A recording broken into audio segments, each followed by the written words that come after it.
Islamic REITs, also known as Shari'ah-compliant REITs or Halal REITs.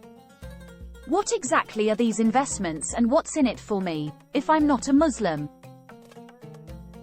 In this video, we take a deeper look at Islamic REITs and the type of assets they can invest in, and discuss if these REITs might be beneficial for the average investor's portfolio. If you like topics like these, please do drop us a subscription. As we know, real estate investment trusts or REITs are investment vehicles that own commercial assets. The rent collected from these assets are distributed as dividends to investors. REITs usually own assets such as shopping malls, hotels, offices, warehouses and factories. Herein lies the problem for Muslim investors, who are not allowed to collect rent from activities that are deemed be in contravention of their faith. These activities include the selling of alcohol and non-halal food, and banking and financial activities that involve interest. Given these prohibitions, rent collected from assets such as shopping malls, hotels, and offices with non-Sharia compliant tenants are deemed to be haram or prohibited. With this in mind, certain REITs have been formed to invest only in Sharia compliant business activities.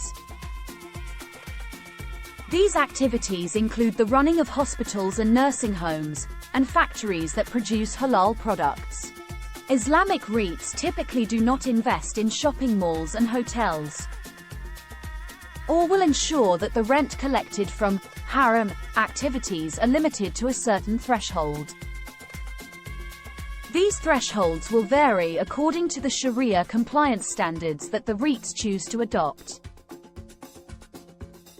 For example, the Gulf Cooperation Council bourses stipulate a limit for just 5% of rent to be collected from non-halal activities, before the REITs can be deemed as Islamic. Others like the Sharia Advisory Council of the Securities Commission Malaysia stipulates a more liberal threshold of up to 20%. Besides ensuring that the rents are collected mostly from halal activities, Islamic REITs are also prohibited from taking on conventional loans and bonds. Instead, they will have to ensure that all credit facilities are Sharia compliant in nature. So why invest in Islamic REITs or Sharia compliant REITs if one is not a Muslim? The main selling point for Islamic REITs is its perceived visibility and appeal to investors from the Middle East and Muslim majority countries. These include Islamic funds and Sharia-compliant ETFs from countries such as Saudi Arabia, the UAE and Malaysia. In theory, demand from these investors, which have a limited pool of instruments from which they can invest in, will prop up the price of Islamic REITs. And given the rapid population growth of these countries, demand for such instruments is expected to grow. Furthermore, Islamic REITs also often package their offerings as being more ethical in nature. This is because they refrain from investing in activities that could lead to vice, such as the selling of alcohol. But on the flip side, REITs that adopt a Sharia-compliant stance often incur more costs than conventional REITs. These include costs from hiring consultants to ensure and certify that they comply with Sharia standards. Islamic REITs often also suffer from additional financing costs. This is because Sharia-compliant financial instruments can often feature less competitive financing rates when compared to conventional loans or bonds. These additional costs will reduce distributions to the investor and outweigh the benefits of being Sharia compliant.